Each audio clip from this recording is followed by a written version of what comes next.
السلام علیکم ورحمۃ اللہ وبرکاتہ نحمده ونصلی علی رسوله الکریم اما بعد فقد قال اللہ تبارک وتعالی اعوذ باللہ من الشیطان الرجیم بسم اللہ الرحمن الرحیم وللآخرۃ خیر لک من الاولی۔ میرے بھائیو، آج کا میرا موضوع ہے فکر آخرت کے تعلق سے۔ جگہ جی لگانے کی دنیا نہیں ہے کہ جگہ جی لگانے کی دنیا نہیں ہے، یہ عبرت کی جاں ہے، تماشا نہیں ہے۔ ہم اور آپ جس موجودہ دنیا میں جی رہے ہیں اور سانس لے رہے ہیں، یہ دنیا عارضی ہے، وقتی ہے، اور ہم دھیرے دھیرے رفتہ رفتہ اس منزل کی طرف سفر کر رہے ہیں جو دائمی ہے، جو کبھی ختم نہیں ہوگی۔ ہم اور آپ زندگی کے جس ٹرین پر بیٹھ کر سفر کر رہے ہیں،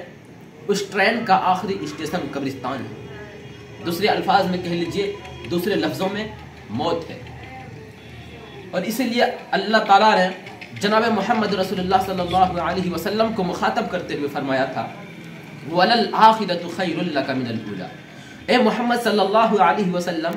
آپ کے لیے آخرت کی زندگی دنیا کی زندگی سے بہتر ہے۔ میرے بھائیو، ہم اور آپ ترمذی ابواب الزہد جب پڑھیں گے اور اس کی اسٹڈی کریں گے تو وہاں آپ کو یہ جملہ ملے گا کہ ایک صحابی رسول اللہ کے رسول سے کہہ رہے ہیں کہ آپ جس چٹائی پر سوئے ہیں اور سو کر اٹھے ہیں، اس کی وجہ سے آپ کی پیٹھ پر، آپ کی کمر پر، آپ کی باڈی میں جو نشان پڑا ہوا ہے وہ صرف اس لیے کہ یہ چٹائی اچھا نہیں ہے۔ یا اللہ کے نبی، ہم آپ کے لیے نرم گرم بستر کا انتظام کریں گے۔ لَوِ اتَّخَذْنَا لَكَ وِطَانًا یا رسول اللہ، اے اللہ کے رسول، کیا ہم آپ کے لیے نرم گرم بستر کا انتظام نہ کر دیں؟ کیا ہم آپ کے لیے نرم گرم بستر نہ لائیں؟ تو ان سے جو جملے کہے تھے، تو ان کو جو اگزامپل دی ہے، جو مثال دی ہے، اس پر غور کیجئے۔ ما انا فی الدنیا الا کراکب استظل تحت شجرہ، کیا ہے میرے لیے اس دنیا میں؟ ما انا فی الدنیا الا کراکب استظل تحت شجرہ، میں تو دنیا میں اس مسافر کی طرح ہوں جو اپنے سفر کی تھکاوٹ اور صعوبتوں سے پریشان ہو کر کسی سائے دار درخت کے نیچے تھوڑی دیر آرام فرمانے کے لیے بیٹھ جاتا ہے، تھوڑا سستاتا ہے، اور پھر تھوڑا سا سستانے کے بعد وہاں سے اپنی سواری کو اٹھاتا ہے اور آگے چل دیتا ہے۔ جس طرح اس مسافر کو وہ سایہ دار درخت چھوڑنا پڑتا ہے کیونکہ اس کے لیے وہ اصل جگہ نہیں تھا، اصل مقصد نہیں تھا، جس طرح ایک مسافر کسی سایہ دار درخت کے نیچے ہمیشہ بیٹھا نہیں رہتا ہے، مجھے بھی اس دنیا میں ہمیشہ نہیں رہنا ہے۔ ما انا فی الدنیا الا کراکب استظل تحت شجرہ،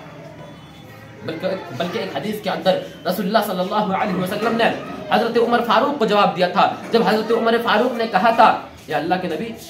یہ یہود و نصارہ نرم گرم بستر پر سوئے اور آرام کرے اور ہمارا نبی، ہمارا رسول کھجور کی پتوں کی بنی ہوئی چٹائی پر سوئے،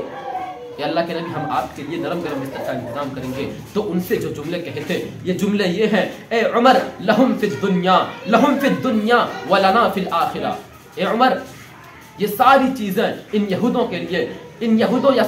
یہود و نصارہ کے لیے اس دنیا میں ہے اور ہمارے لیے آخرت میں۔ لہم فی الدنیا ولنا فی الآخرہ۔ میرے بھائی، آج ہم آپ صرف دنیا کر رہے ہیں، یہ دنیا کی زندگی ختم ہو جانے والی زندگی ہے۔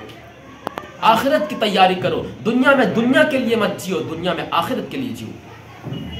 اما الذین سعدوا ففی الجنۃ خالدین فیہا فاما الذین شقوا ففی النار، خوش نصیب انسان وہ ہے جو جنت میں ہے، واما الذین شقوا ففی النار، اسی طرح بد نصیب انسان وہ ہے جو بدبخت ہے اور وہ جہنم میں ہے۔ اس دنیا رنگبو میں جب انسان آنکھیں کھولتا ہے تو دنیا اسے چاروں طرف سے گھیرنا شروع کر دیتی ہے۔ جس طرح کنویں کا میڈک یہ سمجھتا ہے کہ اس کی زندگی کنواں ہے، اس کی دنیا کنواں ہے، اسی طرح کم عقل انسان یہ باور کر لیتا ہے کہ اسے اسی دنیا میں رہنا ہے، اور اگر بالفرض کبھی مرنا بھی ہوگا تو فنا ہو جائیں گے، ہڈیاں ختم ہو جائے گی، جسم کے اعضاء ٹکڑے ٹکڑے ہو جائیں گے، اور اس سے اس دنیا کے بارے میں کوئی سوال نہیں کیا جائے گا۔ لیکن اس دنیا میں انبیاء علیہ السلام تشریف لائے، انہوں نے بتایا کہ تمہارا یہ تصور انتہائی غلط ہے، یہ دنیا امتحان گاہ ہے، یہاں تم آزمانے کے لیے بھیجے گئے ہو۔ ارشاد باری تعالیٰ ہے الذی خلق الموت والحیات لیبلوکم ایکم احسن عملا، اللہ تبارک و تعالیٰ نے ہمیں اور آپ کو اس دنیا میں اس لیے پیدا کیا ہے تاکہ وہ ہمیں آزمائے کہ تم میں سے کون بہتر ہے عمل کے اعتبار سے۔